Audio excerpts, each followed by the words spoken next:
একটা গ্রামে থাকতো এক বুড়িমা। বয়স হয়েছে অনেক, চুল পেকে সাদা, চোখে চশমা, কিন্তু মনটা ছিল একেবারে ছোট ছেলে মেয়ের মতো হাসি খুশি। তার নিজের কেউ ছিল না, কিন্তু গ্রামের সবাই তাকে খুব ভালোবাসত, কারণ বুড়িমা ছিলেন খুব দয়ালু আর সবার উপকার করতেন। একদিন গ্রামের পাশে এক বাঘ এসে হাজির। সবাই ভয়ে আতঙ্কে কেউ ঘর থেকে বেরোচ্ছে না।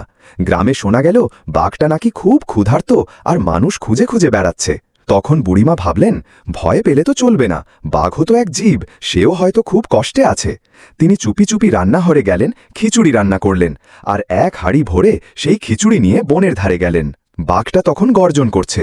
বুড়িমা কিছু না বলে সেই খিচুড়ির হাঁড়িটা রেখে আস্তে করে বললেন, তুই ক্ষুধার্ত, খা, কিন্তু গ্রামে আর ভয় দেখাস না, আমরা তোকে কিছু করিনি।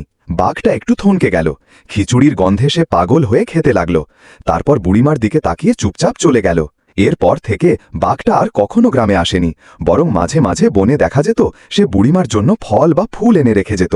গ্রামের সবাই অবাক, কেউ ভাবত বুড়িমা কি জাদু জানেন, কিন্তু বুড়িমা শুধু হাসতেন আর বলতেন, ভালোবাসা আর দয়া, এই দুই শক্তি পৃথিবীর সবচেয়ে বড় জাদু।